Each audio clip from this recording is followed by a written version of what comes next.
My dear Vikings, I welcome you to a DevTALK with the wonderful Is it Tracy Brothers or is it Tressett Brothers? To pronounce it correctly. Tracy. Tracy. Tracy Brothers, like that. who are working on Cyberknight Flashpoint that just released into 1.0. I already managed to, well, dive deep into the game. I'm hooked. It scratches all Right. my XCOM kind of like holes that I had there and needed to be scratched since ever XCOM 2 came out, and I've never actually found a proper game to fill those gaps. And it looks like Cyberknights might be the one finally that is doing that. Would you like to introduce yourselves really quickly and then also tell us in a quick few words what is Cyberknights and what's all the fuzz about? So I'm Corey Tracy. I'm the older brother, and I work on a lot of the code and the design side. I'm a recovering XCOM 2 addict. I haven't played in 32 days, so I feel like I'm doing pretty well. I'm Andrew Tracy, younger brother. Corey and I have been making games forever, so while we have some like roles, I do story and art direction. I'm also an engineer, and we've been doing design and things forever together. So I think we all wear pretty much all the hats. So that's I mean, sort of. Andrew wears a lot more hats than I do. Like, he can code very well. I cannot art. So when I get into the art system, everyone starts to be like, "Well, hold on, we can help you. You just go over there. Go back to the Visual Studio." So we wear different hats, and it's very flexible. You know, depending on what we need to get done and what the users need, we'll do what we got to do. But that's where we started. I think initially it was like Andrew was really story and narrative and art direction. But let's talk. I guess you asked us about Cyberknights. So Cyberknights is a turn-based tactics game. It is has elements of it that will feel very common to XCOM genres when you get into the fighting. But what makes Cyberknights really unique is that it's a heist game. So you are in a very flexible model from total ninja to mid stealth, where you're using stealth to set up ambushes or sneak to objectives, or potentially just full guns blazing combat the whole time game. It's really up to how you want to build your squad, how you want to run your team, and you're working your way through the underworld of New Boston in a cyberpunk future. Trying to make allies, kill your enemies, get rich, and find maybe a way to retire to some nice place before you end up in a gutter somewhere. What a premise! What a premise! Where came the inspiration to create Cyberknights? Like, was it the XCOM addiction that you're like, we want our own take on this, and create something towards that kind of tactical turn-based genre, or I don't know, was there a different influence there? Well, I'd say the game itself, the turn-based tactics and stealth part, is definitely inspired by a lot of other games that we loved. XCOM, Shadow Tactics, Invisible Inc. You know, we play a lot of games, especially turn-based tactics games. So we're really excited about the opportunity to do something a little bit different, like sort of involve some of our own ideas in the tactics layer and blend some of the other things that have been really fun for us in games and try and get the player to feel that, like, feel some of what we feel when we play XCOM and really love, and then some of what we really love about Shadow Tactics, and find this like kind of cyberpunk, sort of dark and gritty cyberpunk blend of it. I think the gameplay itself and a lot of the other stuff is so many of our games, I would say, Corey, to be fair, are all based on tabletop RPGs that we played. From a narrative perspective, yeah. Like, not like a moving guys around on a grid thing. Not the rules, no. But and the feel we're always shooting for, right? So you're like chasing a certain feel of how the game should feel, like this crazy band of mercenaries that's bursting out of your safe house and all has their own problems and things they want done, and wants more money for every heist, and all these things that come right from all the cyberpunk games we played as kids. So we're with friends around a table. Understandable. Did you guys play some Cyberpunk TTRPG as well? Oh yeah. Yeah. We for many years. CP 2077, and then Shadowrun. I think we got really into Shadowrun, and then we made like a no magic variant of Shadowrun that was much more like CP 2077 with the Shadowrun dice rules because we liked those. So yeah, we played a lot of tabletop. We got into some goofy stuff, as one does when you play cyberpunk with a bunch of 15-year-olds. It gets kind of crazy. So we had a lot of fun, and we're always. I think that's one of the things that Andrew's always trying to capture is those moments around the table where everyone's like, "No." The turn comes and everyone's like, it gets you get really excited. There's this big betrayal moment or this big turn where someone who's bad or good or whatever, they switch sides, and it's, so I think, we've been trying to get that tabletop feeling for a long time, like 15 years or whatever. And we started with RPGs that were more like CRPGs, like very branching, like, the story has got these 10 nodes and you're at one of the nodes and here's the 4 characters and, that more like classic construct of how a CRPG works. And this one, Cyberknights, uses something we think is kind of interesting and different. It's called the casting director. And it's a lot like the game master at a tabletop, where they're like, okay, I want to do this adventure with, Teague, and he's going to do this, but I'm going to need Teague needs like an intro. He needs a street operator. So I could use this character that, John thinks is awesome. I'm going to use him because like the group loves Green Bubble, the gang member. So I'm going to put him in, So the casting director is doing that, is looking at what the player's been doing and looking at what all the other characters are. And it's like, I could tell a story with like a crooked cop. Do they know a crooked cop? They do. Like, and it would need a street kid. Do they know a street kid? Oh, they do. And then it can tell this story with like the characters that the player has been prioritizing and interacting with. Those rise up and become the main character, just like a tabletop game. Like, I don't know how many times you've played tabletops, but often the game master's like, the NPC walks up and the players are like, we hate him. We don't talk to him. We talk to the bartender. He's our main dude.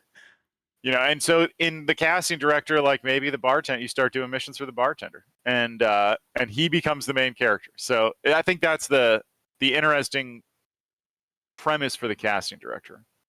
So in other words, depending on how you prioritize who you're going to bring on missions and play with, etc., your narrative becomes a different one. Yeah, I mean, within limits of what it's capable of doing, it can pick. It has a certain number of storylines, and that's growing all the time. So that's where the real, like, super crazy future of Cyberknights goes. More and more storylines you have, but like, there's a storyline that needs somebody official in some corporation. Is their son is causing trouble, and they need you to go rein him in, son or daughter. And it can connect to any number of people. It might connect to a corporate official. It might connect to a cop. It might connect to a detective. And it has a wide variety of people that it would connect to. And it will look and see like who you've been talking to and try to make a decision that kind of feeds back into putting the spotlight where you're putting the spotlight. So if you're working with this corrupt cop a lot and you just did a big job for him, maybe it's his daughter or son that is causing this trouble and he needs to hush it up before that trouble gets back to him. So and then you just did a big job for him and he's got like access to some stuff that's important to you from a different storyline, and now he's like, yo, I'm having family problems. Right. And so it's not that, another story might, or another way to do it would just be to make up a new guy you've never heard of before that needs his shows son up or daughter to be taken care of. But that sort of creates this spaghetti code or like spaghetti group of people that you've met, and you've like done one hard-coded thing for each of them, as opposed to giving them the chance to be, like, fold in top of each other. Maybe later that guy has a trait, he's a gun nut, which is like randomly assigned to him, and gun nuts are like always looking for storylines that will let them get access to new hardcore weaponry that you don't have otherwise. Gun runners and smugglers and illegal maybe imports. He's not even, but he might, if he has gun runner, he doesn't even have to be a gun runner, like officially. Gun nut, you mean? It doesn't have to be a gun runner to have gun nut. He could just be a corporate official who's in love with guns, and then he goes looking for storylines that let him access new guns that he could sell you. So he might have he's like, look, there's this guy at this factory, and he is, if I could just remove him, he's like the security officer. If he was gone, He won't pay my bribes. already have his like replacement on my payroll, and I'd be able to sell you like stuff out of the back side of that factory. So now you've like done this job for him to like get to know him, and then you've saved his son, and then he's coming back to you with this factory hit job where you want to like take out an official who's too straight. So you build up this, you know, it like funnels the story into areas that kind of fold in on themselves in a way that a good game master would, right? Like a game master is going to keep bringing things back to that bar and that bartender to keep the players, to build that relationship. So by the end, if that guy calls you and is like, he's like, yo, you really got to help me now, like a snitch, the snitch is running for the cops, and I've got 1 day to kill the snitch or I'm going away. I love it. You're I all of love a it. sudden From the perspective of me also being a game master for plenty of TTRPGs, I love to bring a meaning to an NPC and then make the flip, or then bring some meaningful narrative to the table, because then the whole game mission becomes more important. You kind of like hooked into it. You have this feeling of gravitas with it, and it's not just, as you said, you know, whatever mission. Yeah, I'm getting this kind of loot out of it. I'm just picking that. You have. I loved it. I loved it. But I mean, as a game master, you love those later sessions, like 10, sessions deep into the campaign, when you can be like, the door of the inn opens and you know who's standing there. This guy from session 2. It's not some random new NPC that's like, my daughter's been kidnapped by the goblins. It's the guy, the blacksmith that you helped in session 2. You remember him, and it adds, like you said, that gravitas of like, oh yeah, I remember that. I have a connection with this, instead of like, a new prince arrives and he's like, I have a mission. My like family has a problem. And you're like, okay, another prince. Like, let's go do his mission too. That feels a lot less exciting to us. And like a good game master, the casting director isn't completely obsessed with the bartender, right? It's not like he listens strictly to the players. It's like, you talk to him, he's in charge now. So the casting director spreads it out, but also spends a lot of time focusing where you're focusing. So you get a little bit of both. You get some new stuff added occasionally. You get lots of like those tiebacks. So, in terms of characters and their relationship, Evercrow Chad brings up an interesting question. Are their personality kind of like pre-made, and do they have like some, I don't know, banter relationship stuff going on in between them that is like pre-scripted, or is everything kind of RNG depending on class, etc. that you have? Because you started with like a sort of like pre-made group where you can pick some characters and personas out of there. Is this interaction between them completely RNG depending on how you play, or do they have like some pre-designed pathway that they go on in terms of like? So what we found for the setup is that it's really like a mix of both is what works best, which is what we find with a lot of different areas. Like you can go full on proc gen systems and just say, like everything's going to be based on some simulation, and we're just going to see what happens. It'll be totally random, and that can produce a lot of really cool and fun random emergent weirdness. Like you're just, weirdness. And some games are built on that. Like that is their bread and butter, and it's awesome. Definitely not knocking that, but I think we found that to give you that, like, there's a game master for a reason, right? And they are to help mold that randomness, kind of like crazy player energy into. At times, you're not full railroading it where it's like 100% on the rails. You're finding some middle ground where the player's choices, the randomness, and some background concepts are pushing it. So there are definitely hard-coded storylines in the game where like certain things will happen, certain people will feel certain ways about it. The casting director will feel like we're looking for somebody on your team who hates this mega corporation. If you have them, they fill this role in the story, and the storyline needs this and this, and then we've got a storyline. So there are definitely arcs you'll see on repeat in the game. You're like, oh yeah, if I've played the game 3 times, like I know I just stumbled into the Daedalus arc. Like it might be different players, maybe different things will happen here, but I'm gonna know. If I've played it a few times, like I know it's going to happen. And there are storylines that involve like, there's a rescue storyline where a member of your team who doesn't have any current family members registered and has a street background, like has a a brother But they or haven't told you sister who about. like has gotten into trouble, Mhm. and they need you to get them out of this corporate jail. So like that storyline will sort of always be exactly the same, but it may attach to different characters in your team, and the resulting character will be a little bit different. But they're and whether or not you hire that character is your choice. So you end up with sort of some of it's hard coded, but then you end up in the simulation afterwards with these two characters who are brothers who do or don't like each other and are or are not on the team, which is cool, and then has a lot. We haven't really had time yet to expand into the next phase of some of what the casting director will do, but it has the ability to look at people that are dead off your team that you fired Wow. and bring them back in. So like, Like a we're- game master. yeah. Oh wow! We're Is working that on means when you're like, I don't know, firing one of the mercs, like you know what, you go, and then he comes back at you and be like, you He's costed working me for my job. Matsumoto, and you're like, I Yeah, am exactly. So starving. I get up with that band of I don't know, cutthroats, and I'm now coming for you because something like that. Wow, I'm impressed. I'm impressed. or the character you were sure were dead on a mission. You're like, he was dead. Like, he's alive. He's in a corporate tank somewhere. Like, we have to get him. What have they been doing?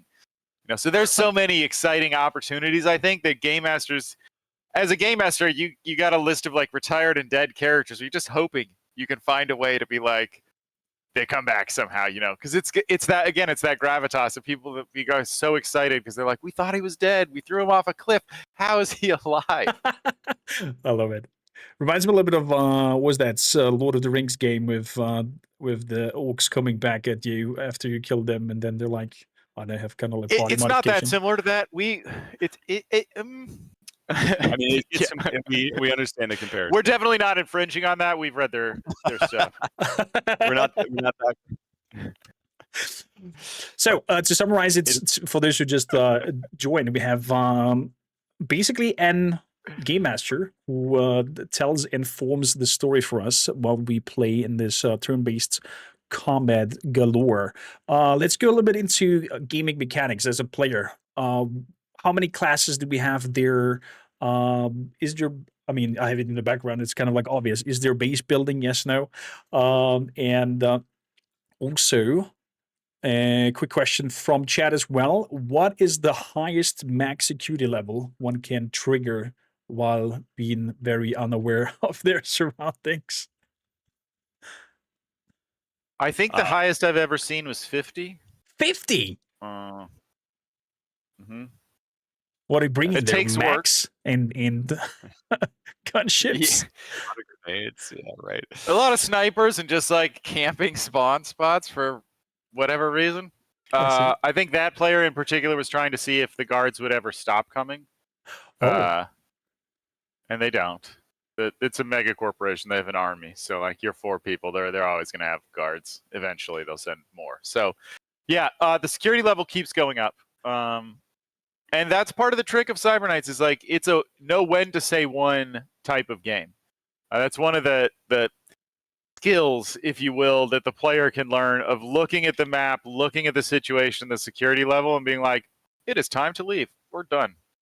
We've gotten 67% of the objectives. That is going to be enough for us tonight, boys, and we're going home. So I think when you're like, no, I have to 100% everything, that can be very risky when you're a high stakes criminal and you're like ripping off high tech facilities. Sometimes you're like, we got what we got. Let's go. So there's a lot of decision making in terms of your strategy to see. Do you want to see the mission through and 100% complete it, or are you happy with the loot and outcome that you've done in your heist and be retreating from it? Is there, from the narrative perspective, some negative outcome if you don't 100% it, or I don't know, don't manage to do every task from that heist? It can depend on the. Sorry, you're dealing with just the risk reward kind of scale. So, I mean, you may have there's 100% it. Some characters are thinking about that, like get every single loot box and hit every terminal and hack every terminal for every scrap of pay data. Could be like one way of thinking about 100%. But at the same time, you have mission secondary objectives. The contact will pay you more if you go fast, or maybe he'll give you a special blueprint if you do it in 6 turns. Or he has extra bonus of XP if you do it under security level 6.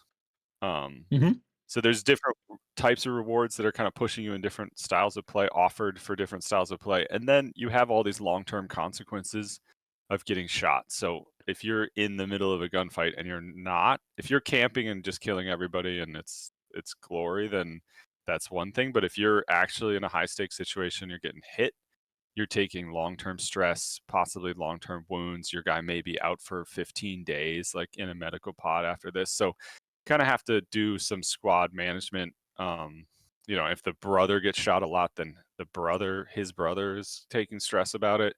So there's like these repercussions for you being on the field too long. And if it's going well, 100% can be really good for you. And if it's not going well, you can take some real long-term pain from that. I think that's. Sorry. No, go for it. You're good. I'm just going to say, Andrew touched on, I think, part of the answer to the earlier question about personalities. Characters gain, like, they start with a bag of traits, like, I'm a street kid with a vendetta against this corporation. But as you take them on missions, maybe you take them on a couple of missions against a bad corporation, and they grow to hate them. They're like, I hate that place. They're terrible. So they gain that personality tag, and then they can become involved in a quest that is about that new tag they got. So you took them on 6 missions against Mots. Now they hate Mots, and they get a story about that. But likewise, the characters can develop links between each other. So your hacker saves this character based on who you took on the mission and where you put them on the map. They save each other, so they gain a link. And then later, if your hacker has a brother and he's going to get stressed, then the soldier who thinks the hacker's awesome is like, whoa, his brother's in trouble, we gotta help him. So now you've built up this based on what you did with your characters. They have all these links and relationships and opinions about each other. Maybe the street kid thinks the corporate kid is a jerk, so you're like, they're always fighting, or maybe they get into a problem in a story and now they won't go on missions together. Like, there's all sorts of stuff that can happen with the personalities of the characters. That's to say, I'm also really impressed that you went into some sort of more in-depth personality to the character. I just open up the main info of one of the characters where you can see discontent, loyalty, stress level, hype level, and that's kind of like how well your mission goes or how bad it goes. It will affect it, and probably also depending on decisions that you make during your missions and whatnot will affect that as well, or events that pop up where you have to decide what you want to do. And this guy looks pretty happy, honestly. Yeah, he's loyally on 50, hype 10% discontent, hype is on 20, stress is on 20. That's the face, so he gets to stay back at the safe house all the time. It is the face. Okay, so he's not so. He's like, it's fine, guys. I just sip coffee, talk on the radio. What do? Our soldier, for example, is loyally 30 and discontent 20. It's kind of like in the between. And so you asked earlier about base building. Just to answer your question, we're looking at the face. There is base building. There's a whole strategy layer back at the safe house, and then there's also a character that is paired with that. So that's a pretty cool thing we think we've done differently. Called the face character. They never go on a mission. They just live in the safe house. All of their abilities and talents are about the safe house and strategy layer stuff. So you can kind of manage, and you have a lot of active powers that you can use in the underworld, like different ways to help your team or contact or hurt or help or hurt a contact, and things like that. So put off a mission you're not ready to do. Exactly. Speed of contact. That would be really useful, yeah. Speaking of contacts, Baptist asked, what was the impetus behind the limit break system in contacts? Yeah, that one was really driven by our desire to provide the player insight into the simulation. The original implementation of the system was that those happened based on the contacts AI and their simulation agents. So they were just acquiring these points and then spending them to upgrade their levels, but the user sort of didn't know what that meant and didn't feel like they did 10 missions for the AI. The AI got a bunch of influence points, converted those into a new ability. Maybe they leveled up their guns so they could sell new guns, or they bought into a new service so they could smuggle cyberdecks, or whatever it is. But the player was like, I like that. I'm glad they have something, but I didn't know, and it's not really what I want. I don't care about cyber decks. So what we came up with was, what if we run the whole simulation right up to the point where the AI would be picking what they're going to do, and then we involve the player. So that's kind of the high level concept. Andrew, would you say that misses anything? No, that's good. I mean, it's based on our last game, Star Traders, that did a lot of the same simulation stuff around context. You would work with a contact, they would build up influence, and then they would take an action. And we would put that in this like hard to find list of news of like things that happened, like this prince started a riot, like paid saboteurs to blow up a factory and start a riot on this other world, and you'd like never find out about it because he hates a prince on that world, so he's taking action against them.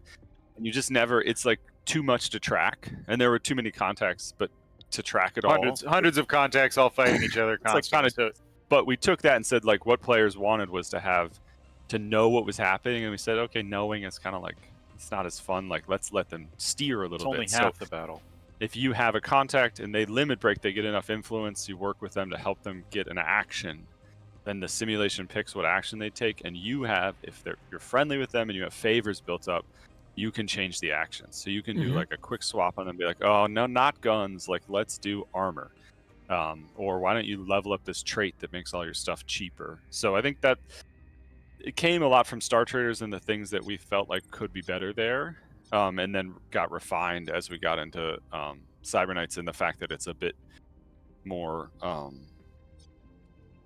that we do it like for the enemies as well. So if somebody takes a negative action against you, you can't change it, but it'll pop up in the same way and show you, like tell you that your enemy is just taking a swipe at you or hurt one of your allies really bad. Like sometimes they'll give one of your enemies a negative limit break, or one of your allies, like an enemy will show up and like go on the offensive against one of your underworld allies, and all of a sudden they'll be forced to take a negative limit break. So just give you view into that underworld tit for tat that's happening all the time. I love it. And really help you hate and love people. That's a big part of it. Is you want that visibility so that you can build up hate against the people that you eventually are going to try to assassinate, right? True. And that's a great narrative, very important narrative. I think from a gameplay perspective, there's a lot of systems in Cyberknights. There's like more than anyone will probably use in a single playthrough. So one of the nice things I think that the limit break system provides is you can sort of pick. You're like, I'm not really that into the hacking, or I'm not really that into stealth devices and stealth cyberware. What I like is the guns. So when the guy comes and he's like, hey, what should we upgrade? You're like, guns, guns, guns. And then you get what you want. So I think that from a mechanical standpoint, it's got a lot of really cool narrative flesh and fun to it, but it also lets you tune your game experience in this humongous pile of mechanics to what you like to play, what you like to build. Perfect. And I think with, as you mentioned, with the integration of the storyline and narrative, it has a meaning. It is not just like numbers or pushing things. Of course, you can like skip everything and just go for whatever at the end says there, or the upgrade that you want to. Speaking of upgrades, I nearly left the table in shock when I had my characters to train and then had all of a sudden PM, the skill tree in front of me. I was like, wow, look at that. Cyberknight has these abilities and that tree, and it is put into 3 different class categories of quantum, heavy armor, survival. And then I saw that I did act out my Cyberknight to be a hacker as well. And all of a sudden, poof, there's a complete second skill tree and multi-classing happening there as well. Like, drawing a line, what is the current number of potential class builds that you can make? Do you have like an estimate on that? Or is that like just going into the infinites? So there's 10 current classes, and you can... Each character can have 2 classes. Each character there's can have a 2 handful classes. that are mutually exclusive. I think there's like 6 combinations. 1 right now? All right. Well, one of those 10 is the knight, so you can't... Like, your main character. math gets complicated. You can only have one of those. It's a big number. And that's just combinations of jobs. That's not like soldier left side, soldier right side, soldier center, Right. combined Sure. with sniper left. Like soldier right, sniper left is amazing, super fun. But sniper right, soldier left is also fun. So there's a lot of different, they play quite differently. So I've noticed from the skill notes that they're going into all kinds of directions, and that you can then fine tune to your group constellation, however you see fit. Is the missions that you do always for player squads group, or can it be a heist where you have, like, I don't know, all of a sudden 10 people in there that you control? The biggest we've ever had, that there's a mission that is 6. Okay. At the same time.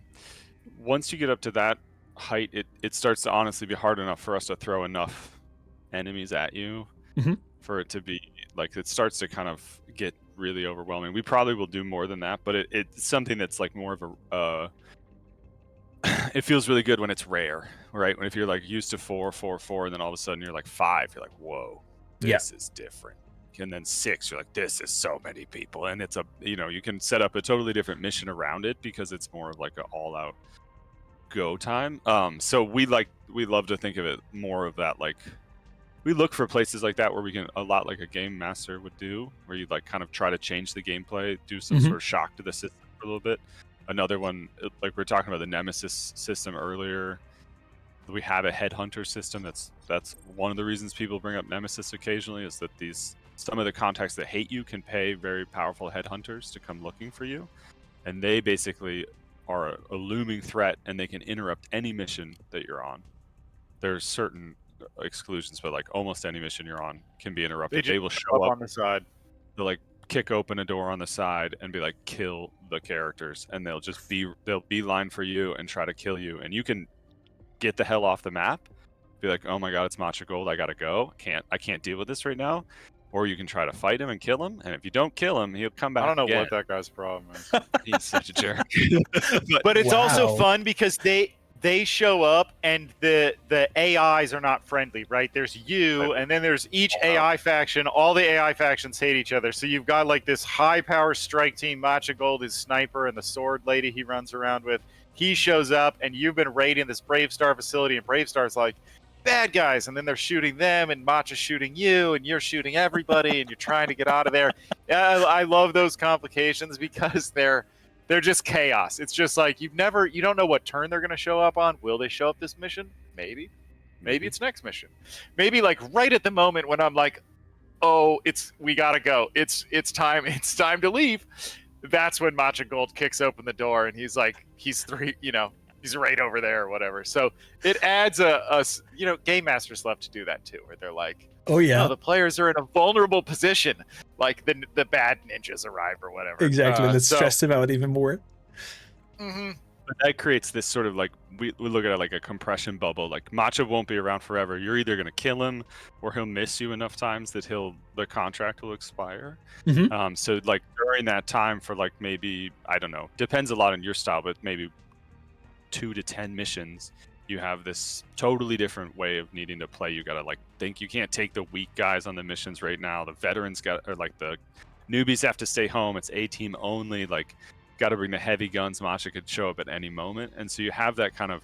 It wouldn't really. We feel like it doesn't work if you just do. If that's the game all the time, sort of hurts the game in a way. Yeah. So like have this bubble where you're like, this is something crazy and special, and play differently for now. It's the same thing with like 6 characters.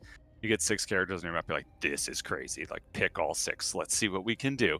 But you don't want to do it all the time. It just sort of bogs the game down and kind of ruins the pacing. So having those big spikes and peaks and changes of modalities is a ton of fun.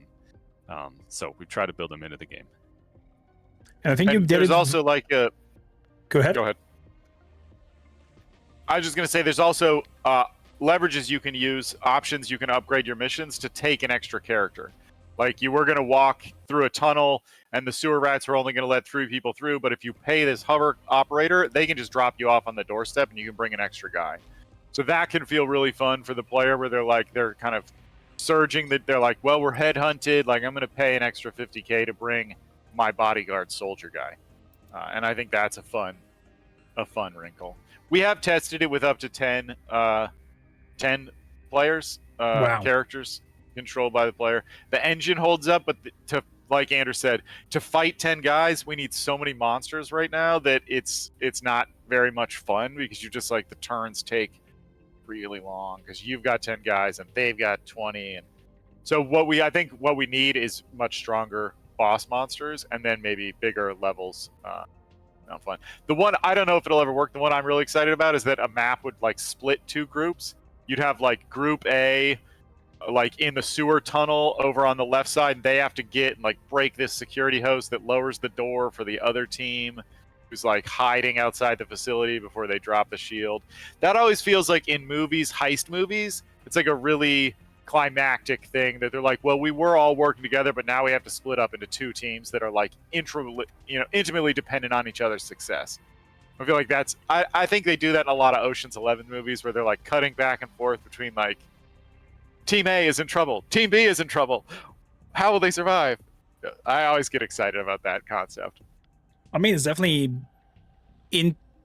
not necessarily stress infusing, but definitely brings up the spice in order to kind of like manage between the two groups. And if Team A succeeds and I don't know does that, then that's that. Then Team B can move forward from their stress situation. Maybe as you mentioned, sewers. I don't know. Maybe some collapse is happening there, and they have to move through a different way. But there's a security vaults or whatever keeping their progress, and the other team can trigger something to make that vault go open. And in the meantime, there's I don't know, maybe mutated rats coming at them, and they have to hold the ground while something like that. I don't know. They're like there's potentially is unlimited. I think with the setting that you've created here.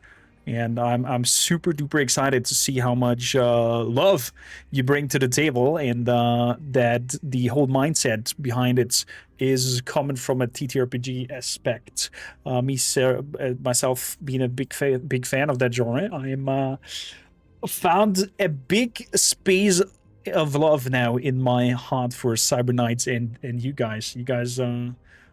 This chat alone, if I would have watched this on YouTube, this interview, I would be like, okay, instant buy. I'm no lifing cyberknights now for at least a month.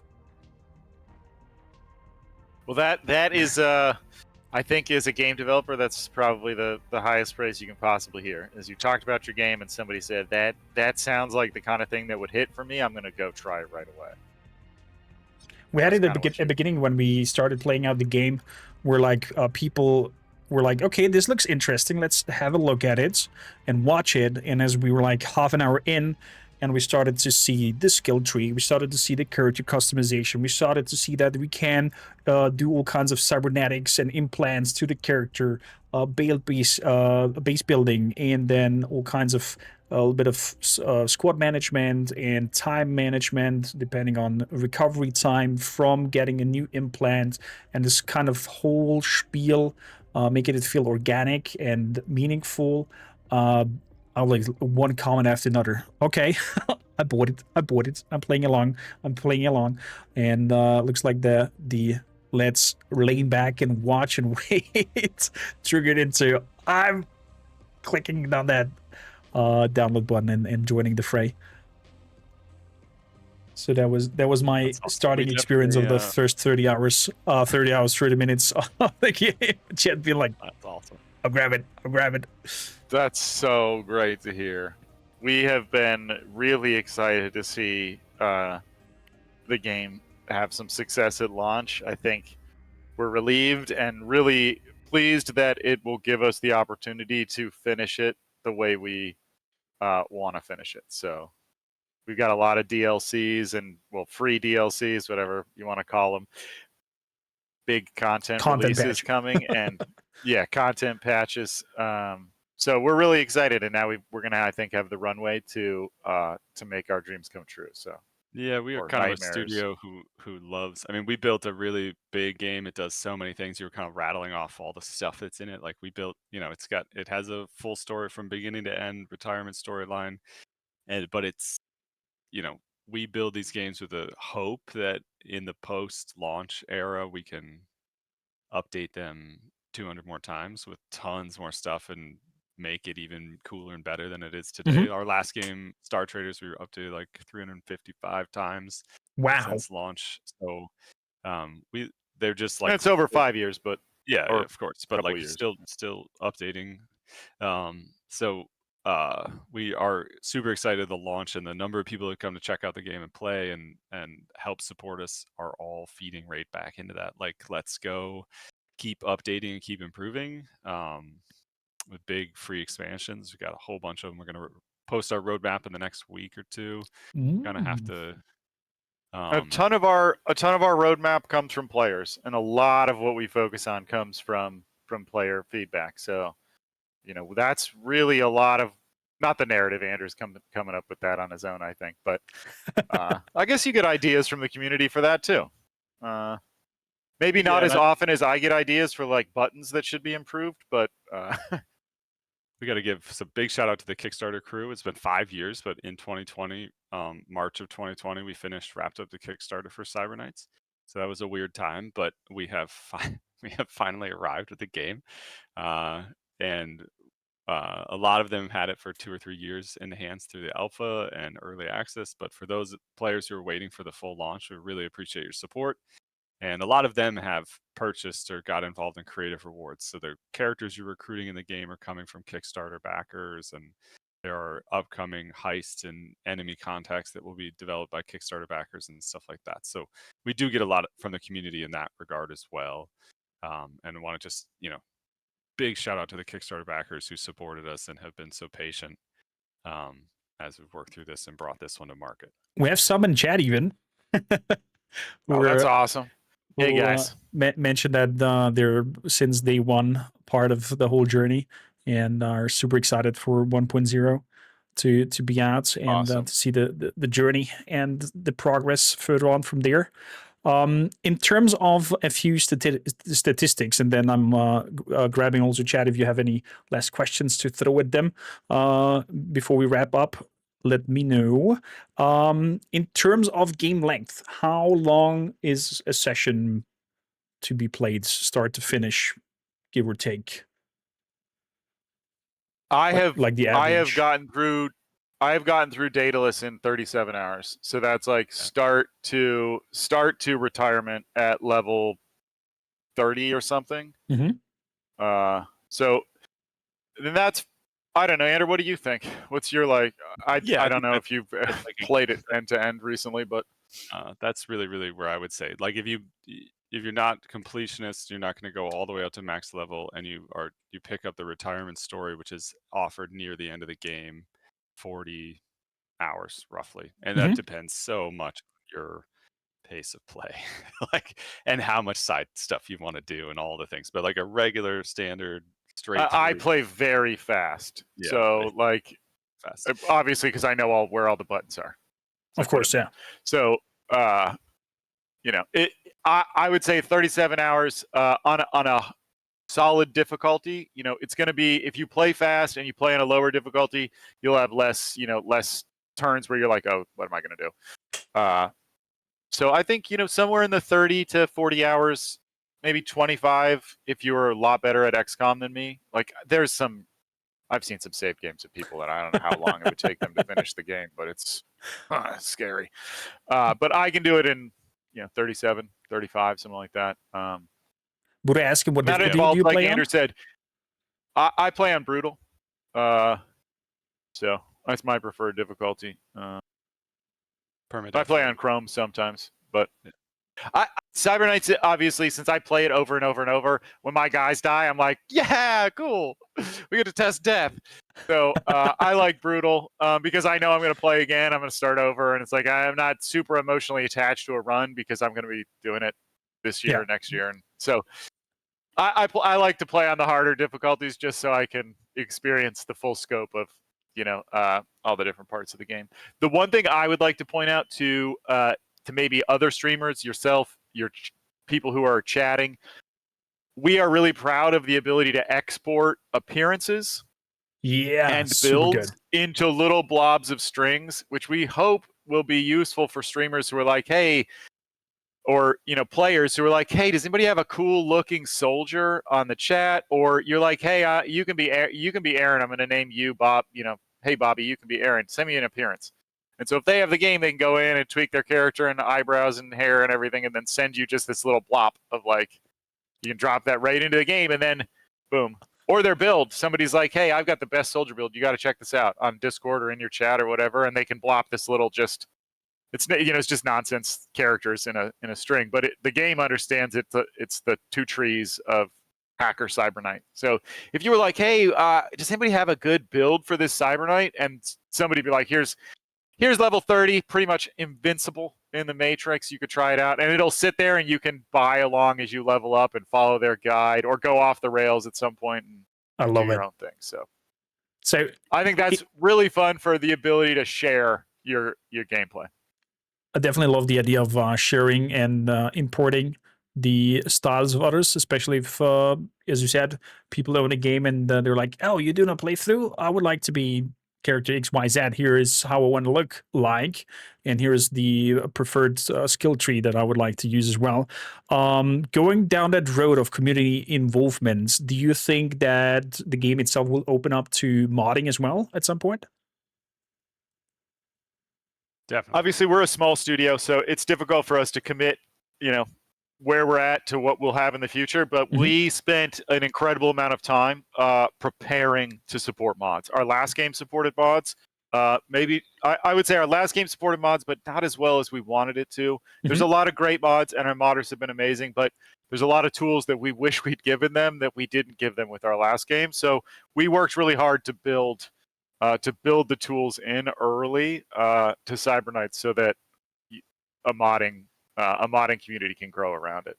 I think you look at XCOM as a model and you're like, yeah, you better have mod support, because if you do it right, the actual like long tail of the game is running the best mod, right? Like I love XCOM 2, but when I sit down to play, I play long more.